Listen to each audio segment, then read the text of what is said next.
میرا دل مقام حبیب ہے۔ اعوذ باللہ من الشیطان الرجیم، بسم اللہ الرحمن الرحیم۔ خواتین و حضرات، السلام علیکم ورحمۃ اللہ وبرکاتہ و مغفرتہ۔ پروگرام احکام شریعت ہے اور فقہ حنفی سے متعلقہ مسائل کے ساتھ ایک دفعہ پھر حاضر ہیں۔ کچھ آفر کویسچن لیں گے، پھر انشاءاللہ کالز کی طرف جائیں گے۔ ایک بھائی نے کویسچن کیا تھا کہ مسجد میں موبائل استعمال کرنا کیسا ہے، اور اسی طرح کوئی کال اٹینڈ کرنا کیسا ہے۔ دیکھیں، مسجد کے آداب اور اس کا احترام یہی ہے کہ انسان غیر ضروری ہر قسم کی دنیاوی حرکت، دنیاوی ایکٹیویٹیز کو چھوڑ دے اور خالصتاً اللہ تبارک و تعالیٰ کی رضا کا قصد و ارادہ کرے، یعنی نماز پڑھے، ذکر الہی کرے، اگر کوئی بیان وغیرہ چل رہا ہے تو اس کو غور سے سنیں اور دیگر چیزوں میں مشغول نہ ہو۔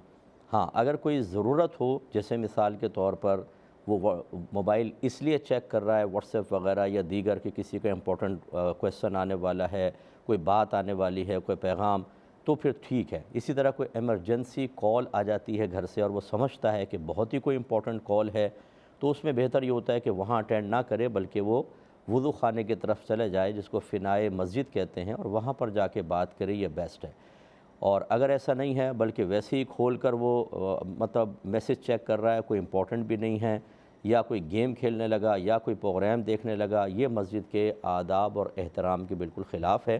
اس سے روکنا بھی چاہیے، اور اس طرح غیر ضروری کال اٹینڈ کرنا اور پھر ہنس بھی رہے ہیں، باتیں بھی کر رہے ہیں، تو مسجد میں دنیا کی باتیں کرنا بعض احادیث کے مطابق نیکیوں کو ضائع کرنے کا سبب بن سکتی ہے، اس لیے ایسا ہرگز نہ کیا جائے۔ کسی نے پوچھا ہے کہ کیا قرآن میں ہر بیماری کا علاج ہے؟ اگر ہاں تو پھر کینسر اور ایڈز وغیرہ جیسی بیماریوں کا علاج ابھی تک کیوں نہیں ملا؟ دیکھیں، قرآن کو اللہ تبارک و تعالی نے شفا قرار دیا ہے، اور خاص طور پر الحمد شریف کو سورہ شفا بھی کہا جاتا ہے، کہ صحابہ کرام سے بھی ثابت ہے کہ انہوں نے یہ سورت پڑھ کر دم کی تو مریضوں کا علاج ہو گیا، حتیٰ کہ بچھو نے کسی کو کاٹا تھا تو اس کاٹے کا اثر ختم ہو گیا۔ تو یہ کہنے کا مطلب یہ ہے کہ پورے قرآن کو شفا بھی بیان کیا گیا ہے، اور خاص طور پر الحمد شریف کو۔ تو اگر آپ کسی بھی بیماری میں دم کریں تو اگر یقین کامل کے ساتھ کریں، اور اللہ کا ازلی فیصلہ بھی یہ ہو کہ یہ چیز وسیلہ بن جائے گی، تو پھر ہو جائے گا۔ یہ ہمیشہ ذہن میں رکھیں، چاہے کوئی دوا ہو، چاہے کوئی آپریشن ہو، چاہے آپ کوئی وظیفہ دیں، ایک اللہ کا ازلی فیصلہ ہوتا ہے۔ مثلا اس وقت یہ بندہ اس مرض میں ہلاک ہو جائے گا، اب چاہے کتنا ہی بہترین ڈاکٹر آپریشن کرے، کتنی بہترین دوائیں دیں، بہترین غذائیں دیں، کتنا ہی دم کریں، اور کتنا ہی بڑا کوئی پیر صاحب دم کر دے، اس نے اسی ٹائم انتقال کرنا ہے۔ تو ہم یہ بات نہیں سمجھ پاتے، ہمارا کام ہے وسیلہ اختیار کرنا۔ دنیا عالم الاسباب ہے، ہم مختلف اسباب اختیار کرتے ہیں، لیکن ہر سبب سے توقع کے مطابق اور ہماری ریکوائرمنٹ کے مطابق رزلٹ آ جائے، یہ ضروری نہیں ہے۔ اگر اللہ تبارک و تعالیٰ کا ازلی فیصلہ درمیان میں آ جاتا ہے، جو ہمیں نہیں پہلے پتہ ہوتا، ہم تو کریں گے، لیکن اگر ہمارا ہر علاج بیکار چلا جائے تو اس کا مطلب یہ نہیں ہے کہ ہم یہ کہیں کہ قرآن میں شفا کہی گئی اور قرآن معاذ اللہ ثم معاذ اللہ، یہ تو کوئی فائدہ مند ہی نہیں ہوا۔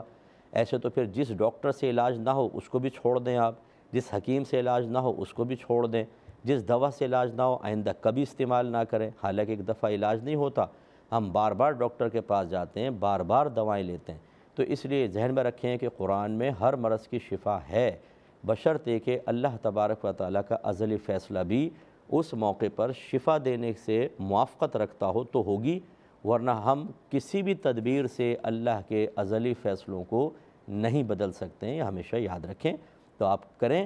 اب یہ کہنا کہ جی اس کا یہ کوئی کسی نے بھی نہیں کہا کہ جو بھی ایک آیت آپ پڑھیں گے ہر بیماری پرفیکٹ لازمی طور پہ ختم ہو جائے گی، ایسا تو کسی کا بھی دعویٰ نہیں ہے۔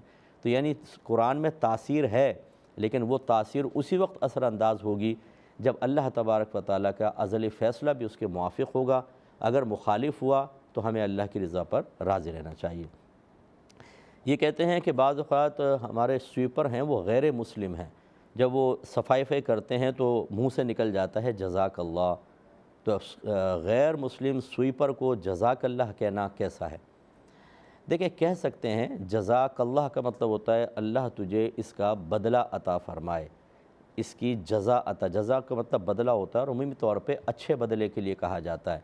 تو دل میں اگر آپ یہ نیت رکھ کے کریں کہ جزاک اللہ، اللہ تجھے اس کا اچھا بدلہ دے، اور بدلے میں ذہن میں رکھیں کہ اللہ تجھے ہدایت دے، تجھے مسلمان ہونے کی توفیق عطا فرمائے، تو یہ بہت اچھی چیز ہے۔ یعنی یہ دعا اگر ہم غیر مسلم کو دیتے ہیں تو یہ کوئی ایسی چیز نہیں ہے کہ مسلمانوں کے ساتھ ہو اور غیر مسلم کو دے دیں تو ہم کفر کر بیٹھیں، ایسا کچھ بھی نہیں ہے۔ آپ دعا دے سکتے ہیں، یعنی یہ تو آپ کہہ رہے ہیں اچانک نکل جاتی ہے، اگر آپ جان بوجھ کر بھی دعا دیں لیکن وہی اچھے قصد و ارادے کے ساتھ تو اس میں کوئی حرج نہیں ہے، دے سکتے ہیں آپ۔ ایک بھائی نے پوچھا تھا کہ کیا منہ مبارک کے سامنے جیسے زیارت چل رہی ہوتی ہے اس کمرے کے اندر، کیا وہاں بھی آواز پست رکھنی چاہیے؟ جیسے کہ سورہ حجرات میں اللہ تبارک و تعالیٰ نے نبی کریم صلی اللہ علیہ وسلم کی بارگاہ میں حاضر ہونے والوں کو فرمایا کہ اپنی آواز کو نبی کی آواز سے کچھ پست رکھو، تو کیا منہ مبارک کے پاس بھی اسی ادب کو ملحوظ رکھنا ہوگا؟ دیکھیں، ذات مصطفیٰ صلی اللہ علیہ وسلم کا حکم علیحدہ تھا اور منہ مبارک کا حکم علیحدہ ہے، کیونکہ وہ نبی کریم تو یقینی طور پہ سامنے موجود اور پوری ذات موجود، جبکہ یہ ایک جز تو کہہ سکتے ہیں آپ حصہ منہ مبارک، اور اس میں بھی کوئی کنفرمیشن نہیں ہوتی کہ یہ واقعی نبی کریم صلی اللہ علیہ وسلم کا منہ مبارک ہے یا نہیں۔ ہمارا حسن ظن ہوتا ہے، کچھ لوگ منسوب کر رہے ہوتے ہیں، ہم یقین کر لیتے ہیں، جس میں حرج بھی نہیں ہے، لیکن بہرحال اس کا وہ حکم نہیں ہوگا۔ یہاں پہ آواز بلند بھی ہو جائے تو کوئی حرج نہیں ہے، ورنہ یاد رکھیں جیسے علماء نے فرمایا کہ جیسے ذات کا ادب ہوتا ہے اس کے ذکر کا بھی ویسی ادب چاہیے، تو اس کا مطلب ہے پھر منہ مبارک ہی نہیں، اگر نعت شریف پڑھ رہی ہو اس میں بھی آوازوں کو پست رکھیں، کیونکہ ذکر کا بھی ادب کرنا ہے، اس میں کوئی ایسی حرکت نہ کریں کہ مثلا اگر نبی کریم صلی اللہ علیہ وسلم سامنے ہوتے تو جو حرکات آپ کے سامنے کرنا مناسب نہیں تھا وہ ذکر کے وقت بھی مناسب نہیں ہوگا۔ لیکن آپ دیکھتے ہیں نعت خوانیوں میں کوئی یہاں جا رہا ہے، کوئی وہاں جا رہا ہے، کوئی باتیں کر رہا ہے، کوئی کال اٹینڈ کر رہا ہے۔ جو لوکل قسم کے نعت خوان ہوتے ہیں ان کو تو بیچارے عمومی طور پہ لوگ غور سے سنتے بھی نہیں ہیں، جیسا ماحول آپ دیکھ رہے ہیں، تو پھر کیا یہ سب بے ادبی میں شمار ہو کر اور وہی حکم سورہ حجرات کا لگ جائے تو سب کا تو کام تمام ہو جائے گا۔ لہٰذا خلاصہ کلام یہ ہے کہ آپ ادب کرنا چاہیں، اس سے کوئی نہیں روکتا، لیکن اگر کوئی بلند آواز وہاں کر دیتا ہے تو اس پر یہ حکم لگانا کہ جیسے سورہ حجرات کا حکم ہے ویسا ہی یہاں پر بھی ہوگا اور تمہارے لیے بھی وہ حکم ہوگا، یہ بالکل غلط ہوگا، اس میں ذرا احتیاط فرمائیے۔ ایک کالر ہمارے ساتھ ہیں، پہلے کال لیتے ہیں۔ السلام علیکم۔ السلام ورحمۃ اللہ وبرکاتہ۔ جی مفتی صاحب کیسے ہیں؟ خیریت سے ہیں؟ اللہ کا بڑا کرم۔ اچھا مفتی صاحب، میں نے یہ پوچھنا تھا کہ میرا پہلا سوال تو یہ ہے کہ موجودہ دور میں اگر کوئی عورت پردے کے ساتھ رہ کر اپنی ایکسٹرا ضروریات یعنی جن کو آسائشیں کہتے ہیں ان کو پوری کرنے کے لیے اگر باہر جاب کر رہی ہے، گھر میں ضروریات پوری ہو رہی ہیں مگر آسائشیں پوری کرنے کے لیے کرتی ہے، تو کیا یہ جائز ہے؟ ٹھیک ہے، اور دوسرا سوال یہ ہے کہ اگر کوئی خاتون اپنے شوہر سے کہتی ہیں کہ بچوں کے جو پیسے ایکسٹرا جمع ہوئے نابالغ بچوں کے ان کو خرچ نہ کریں، مگر وہ ان کی بات نہیں مانتے اور وہ بطور قرض وہ پیسے شوہر استعمال کر لیتے ہیں، واپسی دینے کا ارادہ بھی ہے، تو کیا ایسی صورت میں زوجہ بھی گناہ گار ہوں گی اور کیا والد صاحب بھی گناہ گار ہوں گے بچوں کے؟ ٹھیک ہے، اور تیسرا سوال یہ ہے کہ بعض اوقات یہ ہوتا ہے کہ والدین غصے میں آ کر نابالغ بچوں کو تھپڑ مار دیتے ہیں، حالانکہ بچوں کو مارنا منع ہے، ایسا کوئی تھپڑ نہیں مارا کہ منہ پر نشان پڑ جائے، لیکن ایک آدھ تھپڑ لگا دیتے ہیں، تو کیا اس سے بھی جو ہے نا وہ یہی گناہ کا پہلو آتا ہے جو حدیث مبارکہ میں چہرے پہ مانا مارتے ہیں یا ویسے ہی؟ نہیں، چہرے پہ بچوں کو منہ پر تھپڑ غصے میں آ کے مار دیا، کبھی بعد میں احساس بھی ہوتا ہے مگر پھر اس کا کیا حکم ہے؟ ٹھیک ہے، اور میں عرض کرتا ہوں انشاءاللہ۔ یہ لے لیتے ہیں پہلے۔ دیکھیں، خواتین کا گھر سے بلا ضرورت نکلنا منع کیا گیا ہے۔ اب اس کو یوں سمجھ لیجئے کہ ہم نے پہلے بھی شاید آپ کو کئی دفعہ سمجھایا کہ ایک چیز ضرورت ہوتی ہے، ایک حاجت ہوتی ہے، ایک منفعت ہوتی ہے اور ایک زینت ہوتی ہے۔ وہ چیزیں ہماری ضرورت میں ہوتی ہیں کہ اگر وہ ہمارے پاس نہ ہوں تو ہم ہلاک ہو جائیں گے۔ دوسرا حاجت ہوتی ہے کہ وہ چیزیں اس میں شامل ہوتی ہیں کہ جن کے بغیر ہم ہلاک تو نہیں ہوں گے لیکن زندگی گزارنا انتہائی دشوار اور مشکل ہو جائے گا۔ منفعت وہ چیزیں ہوتی ہیں کہ ملیں گی تو فائدہ ہے، نہیں ملے تو نہ ہلاک ہوں گے نہ زندگی مشکل ہوگی۔ اور زینت وہ کہ جو فائدہ بھی کوئی نہیں ہوتا، صرف ڈیکوریشن وغیرہ سمجھ لیجئے۔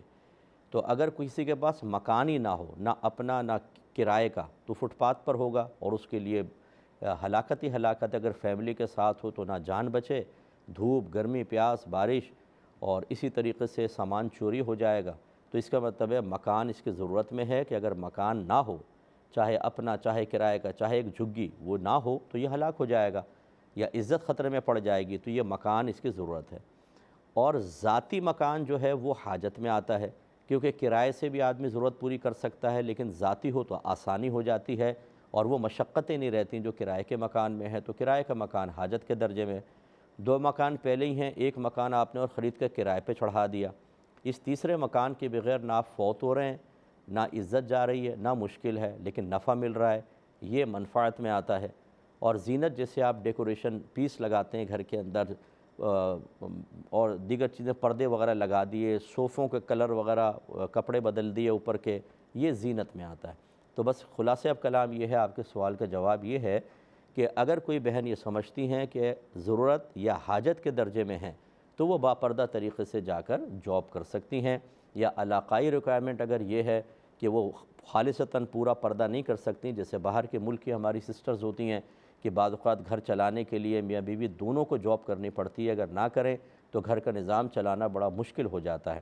وہاں بعض اوقات ضرورت کا درجہ نہیں ہوتا لیکن حاجت کا ضرور ہوتا ہے، اور وہاں پر وہ اپنے آپ کو مکمل طور پہ کورڈ کر کے، جیسے ایک اسلامی طریقہ ہے کہ اسکارف یا برقع یا نقاب وہ نہیں کر سکتی، تو جتنا اپنے آپ کو کور کر سکتی ہیں وہ کر کے جاب کر سکتی ہیں۔ لیکن منفعت اور زینت کے درجے میں اس میں ہم بہنوں کو منع کریں گے کہ وہ باہر نہ نکلیں۔ ماحول آپ جانتے ہیں، جب عورت ایک باہر نکلتی ہے تو بہرحال ماحول عجیب و غریب ہوتا ہے، تو ضرورت اور حاجت کے درجے میں تو ضرورت اور حاجت کو بنیاد بنایا جاتا ہے، ماحول کو نظر انداز کر کے عورت کو اجازت دی جاتی ہے، لیکن منفعت اور زینت کے اندر ماحول اور ضرورت کو دیکھا جاتا ہے۔ جب ضرورت ہی نہیں ہے، گھر میں گزارا ہو رہا ہے، تو وہ بہن باہر نہ جائیں۔ ہاں، کام سے ہم منع نہیں کر سکتے، بہن گھر میں رہ کر کام کر سکتی ہیں، کو آن ایئر کر لیں، کوئی ویسے کورسز وغیرہ کر لیں، ٹیوشنز وغیرہ پڑھا لیں تو یہ بیسٹ ہے، لیکن اس طرح بغیر ضرورت کے گھر سے باہر نکلنے کو شریعت پسند نہیں کرے گی، گھر میں رہنا چاہیے۔ بسم اللہ الرحمن الرحیم۔ دوسرا کویسچن یہ تھا کہ نابالغ بچوں کے جو پیسے رکھے ہوتے ہیں، جیسے عیدی وغیرہ ملتی ہے، سالگرہ میں کوئی دے دیتا ہے، تو کیا والد بقدر ضرورت انہیں استعمال کر سکتا ہے، جبکہ ارادہ یہ ہو کہ بعد میں بچے کو دے دیں گے، یعنی گویا کہ قرض کے طور پہ لیتے ہیں؟ تو کیا اگر بیوی کے پاس ہیں اور شوہر مانگے اور وہ دے دے تو کیا زوجہ بھی گناہ گار ہوں گی؟ دیکھیں، نابالغ بچوں کا مال جو ہے وہ بقدر ضرورت والدین یوز کر سکتے ہیں، اور بیسٹ وے یہی ہے۔ ویسے تو عرف عام میں تھوڑا بہت تو استعمال ہوتا ہی ہے، اس کی اجازت ہوگی عرف کے اعتبار سے، لیکن بیسٹ یہ ہے کہ اس کو قرض کے طور پہ لیں، اور بعد میں جب موقع ملے جیسے آپ بچوں پہ جو خرچہ کرتے ہیں نا، حکم شرع یہ ہوتا ہے کہ جب بچہ خود اپنا مال رکھتا ہو تو والد پر اس کا نان نفقہ واجب نہیں ہوتا، بلکہ والدین اسی بچے کا مال اس پر خرچ کریں گے۔ جب اس کا مال نہیں رہے گا تو باپ نان نفقہ دے گا۔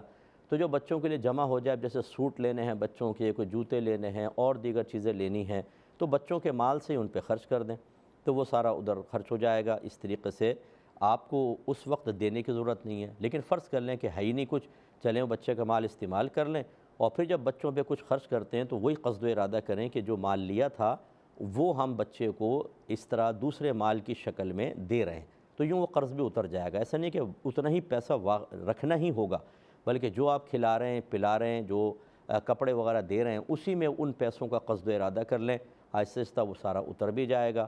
اور نابالغ بچوں کے مال میں بیجا تصرف یاد رکھیں منع ہی ہوگا، اور جب ضرورت کے تحت شوہر اس طرح تصرف کر رہے ہیں اور بعد میں رکھنے یا خرچ کرنے پر اسی بچے کے پیسے کے لوٹانے کا ارادہ موجود ہو تو زوجہ کوئی گناہ گار نہیں ہوں گی۔ تیسرے انہوں نے پوچھا تھا کہ چلیں پہلے کال لیتے ہیں۔ السلام علیکم۔ السلام علیکم۔ وعلیکم السلام۔ مفتی صاحب، میرے کچھ سوال ہیں۔ جی۔ ان میں سے پہلا سوال یہ ہے کہ اگر شوہر اپنی ہی بیٹی کے پاس بیوی کو جانے سے منع کرے کسی حکمت کے تحت، تو کیا بیوی اپنی مرضی کے ساتھ جا سکتی ہے اس کے منع کرنے کے باوجود؟ شوہر بیٹی کو اس کی ماں سے ملنے سے منع کرے؟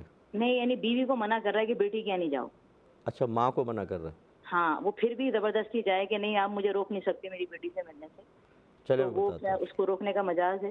دوسرا یہ کہ باہر ممالک میں جو غیر مسلموں کے تہوار آتے ہیں تو اس میں کوئی جا سکتا ہے یا نہیں جا سکتا؟ ٹھیک ہے۔ اور ایک اور یہ کہ اگر بیوی شوہر سے کہے کہ مجھے سسرال سے الگ گھر لے کے دو، مجھے بچوں کی تربیت کرنی ہے اور یہ وہ، تو کیا وہ اس طرح سے ڈیمانڈ کر سکتی ہے کہ یہاں ساتھ رہ کے مجھ سے تربیت نہیں ہو رہی ہے؟ چلیں ٹھیک ہے، اور میں انشاءاللہ عرض کرتا ہوں۔ ایک اور کالر ہیں، السلام علیکم۔ وعلیکم السلام ورحمۃ اللہ۔ جی سر میرے کچھ سوالات ہیں۔ جی اگر کسی خاتون کے ساتھ سائیکولوجیکل ایشوز ہیں اور بچے کو ان سائیکولوجیکل افیکٹس سے بچانے کے لیے پیدائش کو روکا جائے پرماننٹلی آپریشن کروا کر، تو کیا یہ جائز ہوگا؟ ٹھیک ہے۔ اور دوسرا سوال میرا یہ ہے کہ حج کے جو واجبات ہوتے ہیں اس میں ترتیب لازم ہے یا آگے پیچھے بھی کیے جا سکتے ہیں؟ دوبارہ کہیے گا ذرا دوسرا کویشچن۔ حج کے جو واجبات ہیں اس میں ترتیب لازم ہوتی ہے یا آگے پیچھے کیے جا سکتے ہیں؟ کون سے والے واجبات مثلا؟ مثال کے طور پہ کوئی شخص رمی کرے بغیر اگر حلق کروا لے۔ اچھا ٹھیک ہے، میں بتاتا ہوں انشاءاللہ۔ اور طواف کرتے ہوئے سو جائے تو اس کا کیا حکم ہوگا شرعی؟ ویل چیئر پہ؟ جی جی چلیں بتاتا ہوں، میں عرض کرتا ہوں۔ بہن نے تیسرا کویشچن کیا تھا کہ بعض اوقات والد کو غصہ آ جاتا ہے تو بچے کے منہ پہ تھپڑ مار دیتے ہیں، تو کیا حکم شرع ہوگا؟ دیکھیں، چہرے پر مارنے کو نبی کریم صلی اللہ علیہ وسلم نے چونکہ منع فرمایا ہے تو یہ حکم سب کو شامل ہوگا، اور چہرے پہ مارنا تھپڑ وہ بھی زوردار لگانا، ایک تو ہوتا ہلکی سی چپت لگا دی، لیکن ایسا کہ جو باعث تکلیف بنے، نشان بن جائے، یا خدا نخواستہ بعض اوقات آدمی اپنی طاقت کو اس کو اندازہ نہیں ہوتا۔ میں نے ایک دفعہ اخبار میں خبر پڑھی تھی کہ ایک پہلوان نے اپنے بچے کو، چھوٹے بچے کو زور سے چوما تو اس کا جبڑا ہی ٹوٹ گیا، وہ اتنی طاقت لگا دی کہ اس کا بچے کا نازک تھا جبڑا تھا وہ ٹوٹ گیا۔ تو یہ باپ بعض اوقات اندازہ نہیں ہوتا، والد صاحب کو وہ مارتے ہیں تو آنکھ خراب ہو جاتی ہے، بعض اوقات نکسیر پھوٹ جاتی ہے۔ چہرے پہ مارنے کو اس لیے سرکار نے منع فرمایا، چہرہ بگڑ سکتا ہے۔ تو بہرحال اس پہ والد صاحب کو احتیاطاً اللہ تعالیٰ کی بارگاہ میں توبہ کرنی چاہیے اور آئندہ اس فعل سے اجتناب کرنا لازم ہے۔ ابھی تو والد کا ہی پوچھا، لیکن اکثر جو ہیں وہ خواتین ہوتی ہیں جو عادی ہی اس کی ہوتی ہیں کہ تڑاق سے منہ پہ تماچا، اور مارتی بھی ایسا ہے کہ بچوں کا منہ لال کر دیتی ہیں۔ ایسی بہنوں کو بالکل اجتناب کرنا چاہیے۔ اولاد کا مطلب یہ نہیں ہے کہ آپ جیسا مرضی اس کے ساتھ ناجائز سلوک کریں، آپ کی کوئی گرفت کے امکانات نہیں ہوں گے۔ اگر خدا نخواستہ آپ خود حدیث کی مخالفت کریں یا ظلم کسی صورت بن جائے تو میدان محشر میں جواب دہ ہونے کے امکانات ہیں۔ اللہ کا خوف رکھ کر بچوں کے ساتھ اس طرح کی پرتشدد کارروائی کرنا شرعاً صحیح نہیں ہوتا۔ ایک یہ کویشچن آیا کہ اگر شوہر بیوی کو منع کرے کہ تم اپنی بیٹی سے نہیں ملو گی، اور بیوی کہے کہ نہیں میں تو ملوں گی، تو کیا حکم شرع ہوگا؟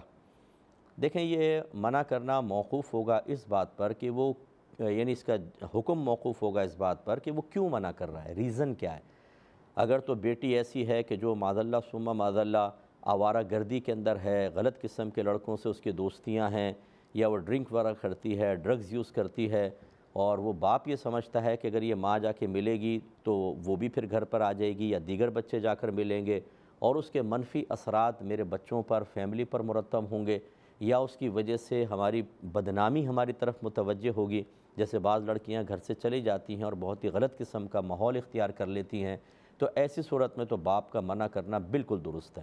ملنے سے منع کر سکتا ہے لیکن بات کرنے سے نہیں۔ وہ کال وغیرہ پہ بات کر لیں، ویڈیو کال پر بات کر لیں زوجہ، اور اس صورت میں زوجہ کو شوہر کی اطاعت کرنی چاہیے۔ مامتا اپنے مقام پر ہے لیکن شریعت پہلے ہوتی ہے، شوہر حاکم ہے ماں کے اوپر، تو بیوی کو چاہیے کہ اپنے شوہر کا کہنا مانے ایسی صورت میں۔ اور اگر کوئی ایسی معقول وجوہات نہیں ہیں، بعض اوقات ایسا ہوتا ہے کہ لڑکی نے کفو میں نکاح کیا ہوتا ہے صحیح، لیکن والد صاحب کی مرضی شامل نہیں ہوتی، والدہ کی مرضی ہوتی ہے، اور والد اس پر ناراض ہو جاتے ہیں کہ تو نے چونکہ میری مرضی سے شادی نہیں کی یا میرا کہا نہیں مانا، میں نے فلاں جگہ کہا تھا شادی کا، اب تو میرا مرا ہوا منہ دیکھ، اس میں وہ بیوی کو منع کر رہے ہیں، تو یہ شرعاً بالکل ٹھیک نہیں ہے۔ وہ یہ ٹھیک ہے، لڑکی نے آپ کی بات نہیں ماننی چاہیے تھی، وہ یا پھر دلائل سے سمجھاتی، گزارش کرتی، یا آپ کو سمجھنا چاہیے تھا۔ بعض اوقات والدین کا مطالبہ ٹھیک نہیں ہوتا ہے، وہ سمجھ نہیں پاتے، ضد میں آ جاتے ہیں، تو ہمیں تو ایک کیس کا نہیں پتہ، لیکن بہرحال ایسی صورت میں جب کہ کوئی اتنا بڑا قصور نہ ہو، اس میں اگر بیوی کو روکے گیا تو شوہر گناہگار ہوگا، اور قطع رحمی اور قطع تعلق کا وبال شوہر کے اوپر ہوگا۔ لیکن میرا مشورہ یہ ہوگا کہ بیوی اپنے شوہر سے نہ بگاڑیں، ایسی صورت میں کہ بیٹی سے ملنے کی تمنا میں وہ اپنا گھر ہی خراب کر لیں، یہ بھی مناسب نہیں ہے۔ ایسا کچھ سیٹنگ بنائیں کہ جب شوہر گھر پہ نہ ہوں اس وقت سے، یا باہر جائیں تو وہاں کسی مال وغیرہ میں بلا لیں بیٹی کو، وہاں ملاقات کر لیں، لیکن اسی صورت میں کہ جب بیٹی کا زیادہ قصور نہیں ہے، ورنہ مکمل طور پہ اجتناب کرنا چاہیے۔ ایک یہ کویشچن آیا تھا کہ غیر مسلمین کے تہوار میں شرکت کرنا کیسا ہے؟ دیکھیں، غیر مسلمین کے تہوار دو طرح کے ہو سکتے ہیں، بلکہ تین طرح کے کر لیں۔ ایک تو یہ ہے کہ جو ان کا مذہبی شعار ہے، یعنی جو مذہب کی علامت بنتا ہے، جیسے دیوالی ہے، ہولی ہے، یا کرسمس وغیرہ کے معاملات ہوتے ہیں، یہ مخصوص قوموں کے مذہبی ایونٹس ہوتے ہیں۔ بعض ایسے ہوتے ہیں جو قومی علامت ہوتی ہے، کہ وہ جیسے وہ ایونٹ آپ سنیں گے آپ کا ذہن، انتقال ذہن کسی خاص غیر مسلم قوم کی طرف چلا جائے، لیکن اس کا مذہب سے تعلق نہ ہو، اس کو کہتے ہیں قومی شعار، قومی تہوار۔ اور ایک ہوتا ہے تیسری چیز کہ وہ ادھر سے آتا ہے، باہر سے غیر مسلم اس کو پہلے کرتے ہیں، لیکن پھر مسلمانوں میں بہت زیادہ عام ہو جاتا ہے، جیسے سالگرہ وغیرہ منانا۔ تو مذہبی تہوار میں تو بالکل شرکت نہیں کر سکتے ہیں۔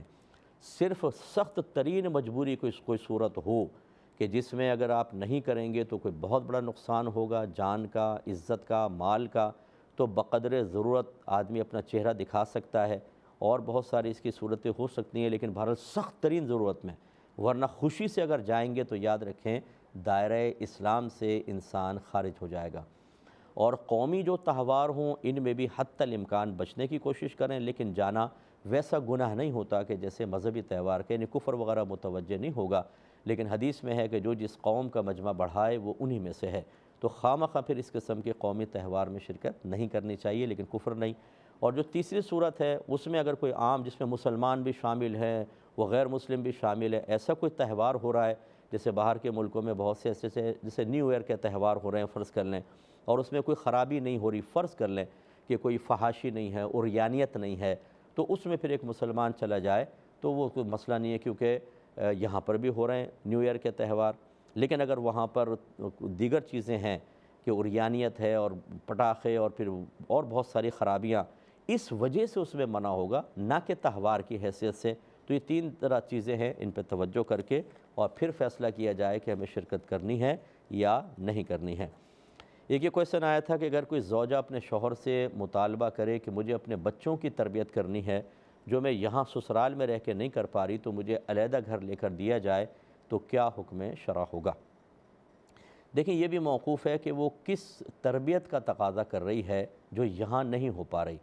بعض اوقات ایسا ہوتا ہے کہ ایک ماں دیندار ہوتی ہے اور وہ چاہتی ہے کہ میرے بچوں کا کلام پاکیزہ ہو، ان کو عقیدہ سکھائیں، وہ بدنگاہی سے بچیں، وہ میوزک وغیرہ سے بچیں، وہ غلط قسم کی حرکات، بے ادبیوں سے، بدتمیزیوں سے، بد اخلاقیوں سے بچیں، لیکن جس جگہ وہ رہ رہی ہوتی ہیں وہاں اس کی کوئی کیئر نہیں ہوتی۔ دوسری جیسے جوائنٹ فیملی ہوتی ہے تو ان کے بچے گالیاں بک رہے ہیں، گندی چیزیں دیکھ رہے ہیں اور بے نمازی پن کی طرف ہیں، علم سے دور ہیں بالکل، اور وہ اثرات اولاد پر آ رہے ہیں، اور ماں یہ سمجھتی ہے کہ ان کی آخرت برباد ہو جائے گی اگر یہ عادی رہے، اور بڑے ہونے کے بعد پھر ہمارے قابو میں نہیں رہیں گے، تو بالکل ویلڈ ریزن ہے کہ وہ مطالبہ کر سکتی ہیں کہ ہمیں علیحدہ گھر رہنا چاہیے۔ علیحدہ گھر کا مطلب یہ نہیں ہوتا کہ آپ قطع تعلق کر رہے ہیں، بس یہ کہ اس ماحول کے براہ راست اثر بچوں پہ مرتب نہ ہوں۔ اور میں نے دیکھا ہے کہ اگر کوئی دیندار ہوتا ہے اور دوسرے اس سے جیلس ہو جائیں تو بچوں کو خراب کرتے ہیں، ان کے منہ سے گالیاں نکلواتے ہیں، انہیں کہتے ہیں دیکھ لو فلم ڈرامہ، تمہاری تو ماں ایسی منع کرتی رہتی ہے، بیٹھ جاؤ۔ اور میں نے قریب ترین رشتہ داروں کو دیکھا ہے کہ وہ دوسروں کے بچوں کو خراب کرنے کے لیے کہ ورنہ اگر یہ نیک بن گیا تو یہ خاندان میں نمایاں ہوگا، ہمارے بچے تو ایک فراڈی ہیں تو اس کو بھی فراڈیہ بنا دو، تو وہ اسے بھی خراب کرنے کی کوشش کرتے ہیں۔ ایسی صورت میں تو بالکل ٹھیک ہے۔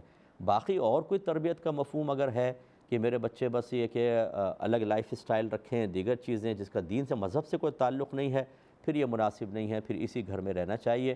ہاں، اگر شوہر خود اپنی مرضی سے یا راضی ہو کر اور سسرال والے بھی اجازت دیں، علیحدہ رہائش رکھیں، کوئی مسئلہ نہیں ہے، لیکن دوسری والی صورت میں جھگڑا کرنا اور ضد کرنا، شوہر کی نافرمانی کرنا، اس کے ساتھ روڈلی رویہ رکھنا، یہ ٹھیک نہیں ہے۔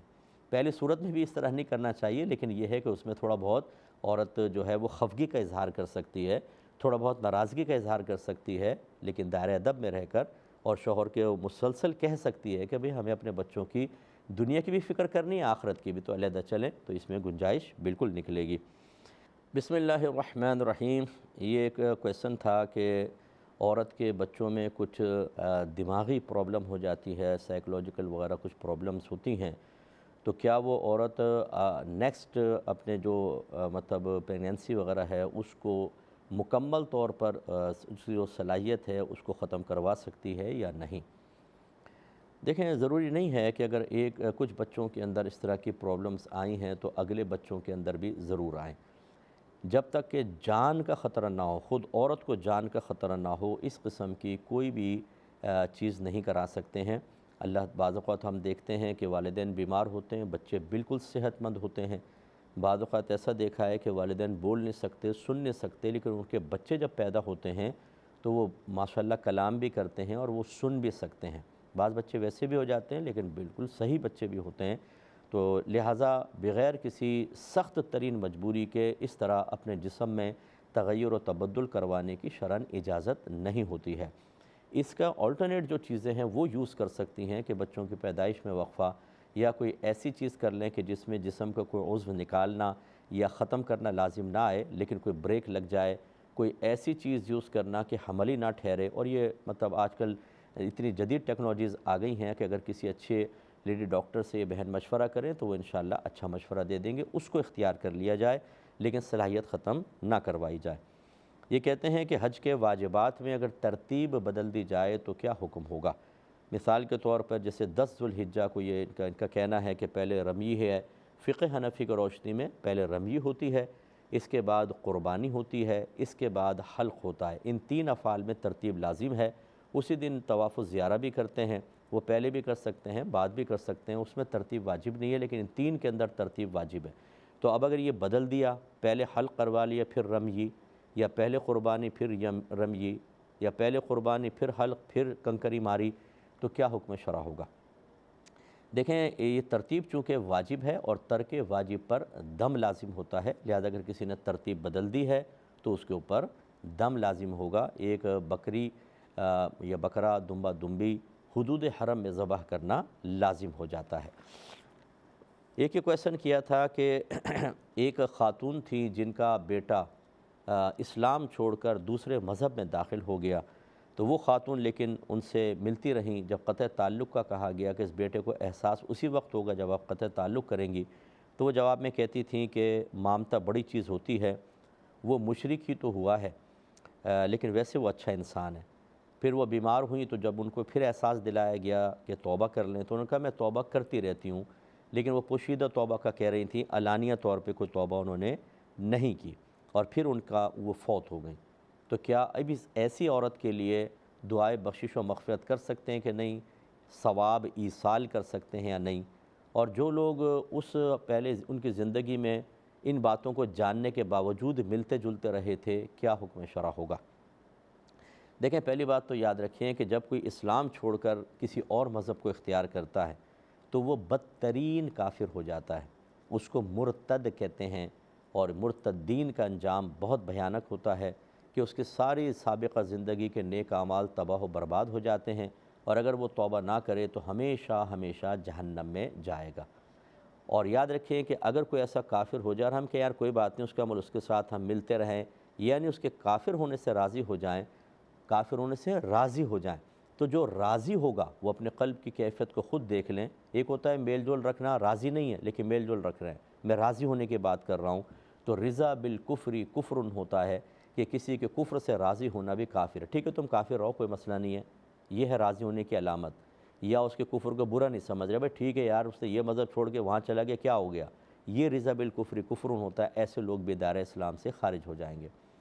مذہب اسلام یہ کہتا ہے کہ جب کوئی ایسا گناہ کرے، اگر حاکم اسلام ہوتا تو اس کی سزائیں مقرر کی گئی ہیں، لیکن جب آج کل ایسا نہیں ہے تو از خود ہمیں سزا کا اقدام، یعنی کوئی پنشمنٹ، کوئی قتل کر دینا معاذ اللہ، یہ نہیں ہوگا، بلکہ سوشل بائیکاٹ، تاکہ اس کو گناہ کا احساس ہو کہ تم نے بہت بڑی نعمت کھو دی ہے، تو اس سے میل جول رکھنا یہ گناہ ہوتا ہے اور قطع تعلق کرنا واجب ہو جاتا ہے۔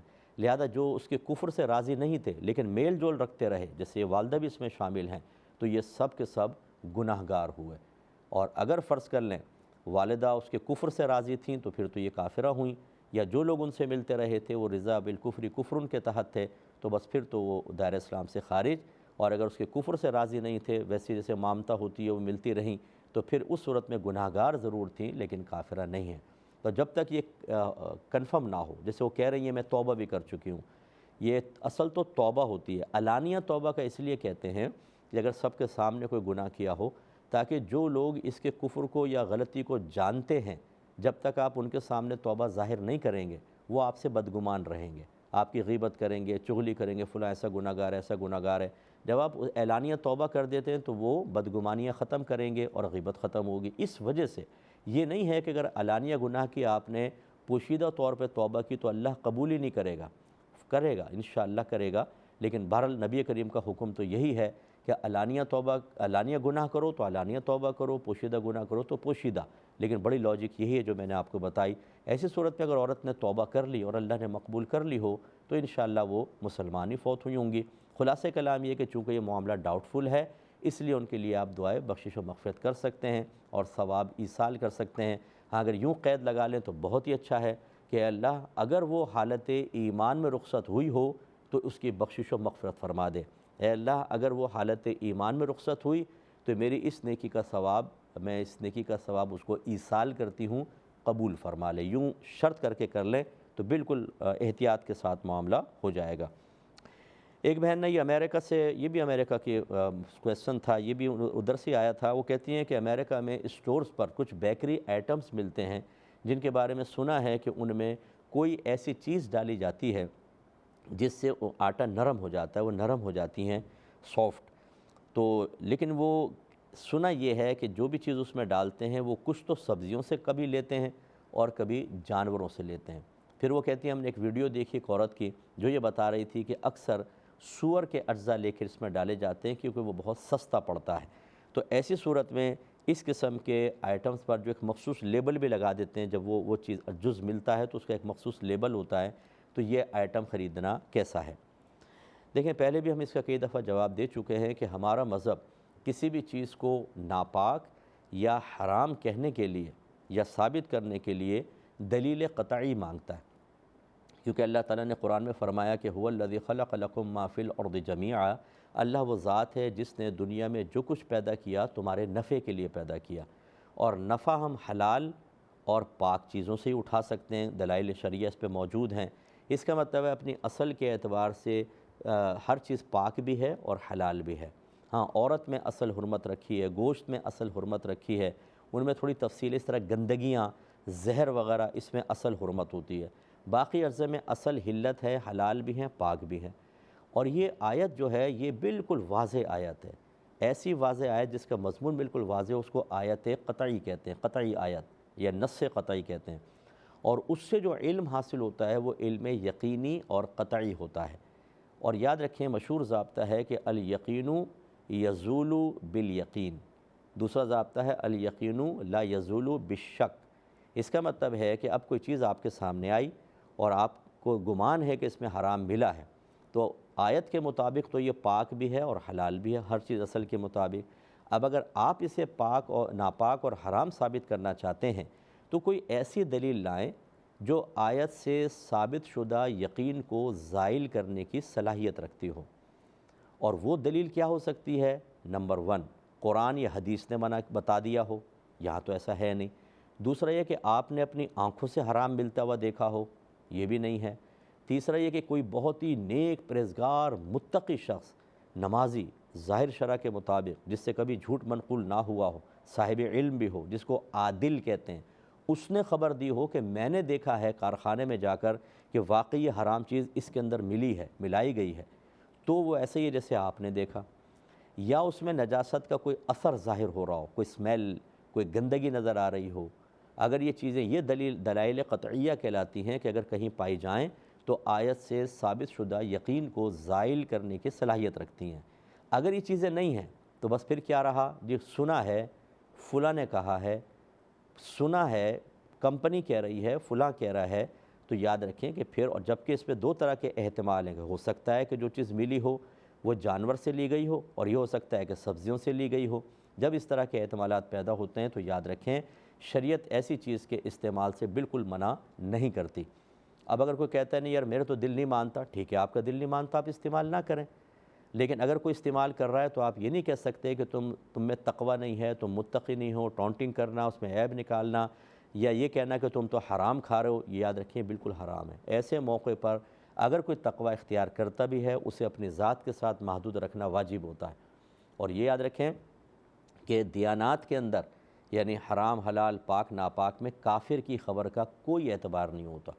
ہاں اگر کافر خبر دے رہا ہے کہ اس میں ناپاک ملا ہے اور دل پہ بات جمتی محسوس ہو رہی ہے، آپ احتیاط کر سکتے ہیں، منع نہیں کر رہا ہوں، کر سکتے ہیں، لیکن واجب نہیں ہے۔ مثلا ایک کافر خبر دیتا ہے اس میں ناپاک چیز ملی ہے، اور ایک شخص کہتا ہے میں کافر کی خبر کا اعتبار نہیں کرتا اور وہ کھا لیتا ہے، اس کے لیے بالکل طیب اور حلال ہے، کیونکہ دیانات میں کافر کی خبر کا اعتبار ہی نہیں ہے۔ یہی قرآن و حدیث کا مضامین ہے اور نتیجہ اور خلاصہ ہے، تو آپ بالکل اس کو استعمال کر سکتے ہیں، شرعی اصول یہی ہے۔ لیکن اگر دل پہ بات جم رہی ہے چلو، اور ضرورت بھی اتنی زیادہ نہیں ہے، چھوڑ دیں آپ۔ لیکن وہی بات ہے کہ دوسرے کو یہ نہیں کہہ سکتے کہ جی کافر نے خبر دی تم بھی اس کو لازم قبول کرو، ایک شخص نہیں قبول کر رہا، اس کے لیے طیب اور حلال ہے۔ تو اسی طرح جب تک شرعی دلیل آپ کے پاس نہ ہو اور قطعی دلیل نہ ہو، چیزوں کو مت چھوڑیں۔ یہ لوگ کوئی کہتا ہے میں نے سنا ہے ایسا، کوئی جیسے آپ نے کہا ویڈیو بنا کے ڈال دیں، بعض نے ایپس بنا دیے کہ فلاں کوڈ ملے تو یہ ملا ہوگا، وہ چیز مت کھاؤ، وہ چیز مت کھاؤ۔ ہمارے بھائی بہن ہر چیز کے اندر جا کے کوڈ دیکھ رہے ہیں، جیسے بڑے متقی بڑے پرہیزگار ہیں، خراب چیز نہ کھا لیں۔ بھئی آپ کی شریعت آپ کو اجازت دے رہی ہے۔ اعلیٰ حضرت امام اہل سنت نے لکھا ہے کہ صحابہ جب مال غنیمت حاصل کرتے تو اکثر ایسا ہوتا کہ نبی کریم ان کو کافروں کے برتنوں کو دھونے کا حکم نہیں دیتے تھے، اسی میں کھانا پکا لیتے تھے۔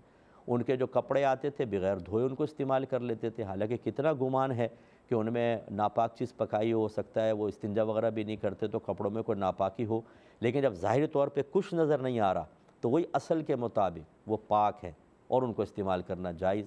اس پہ ابھی ٹائم چونکہ نہیں ہے، ورنہ میں طویل اس پر بیان کرتا۔ آپ میری کتاب خرید لیں، طہارت کے مسائل و احکام، اور اس کا لاسٹ چیپٹر میں نے انہی اصولوں کے اوپر لکھا ہے، بیسٹ چیپٹر ہے، اس کو پڑھیں، بہت فائدہ ہوگا۔ اللہ تعالیٰ عمل کی توفیق عطا فرمائے۔ اب اپنے میزبان کو، ہمارے کیو ٹی وی کی پوری ٹیم کو اجازت مرحمت فرمائیں۔ آپ ہمارے لیے دعا کیجئے، ہم آپ کے لیے دعا گو ہیں کہ اللہ تعالیٰ ہم سب کو شریعت کو سمجھنے، اس کے اصولوں کو ظاہری طور پہ قبول کرنے اور اس کے تقاضے کے مطابق اپنی طبیعتوں کو ڈھال لینے کی توفیق عطا فرمائے، آمین۔ وآخر دعوانا ان الحمدللہ رب العالمین۔ میرا دل مقام حبیب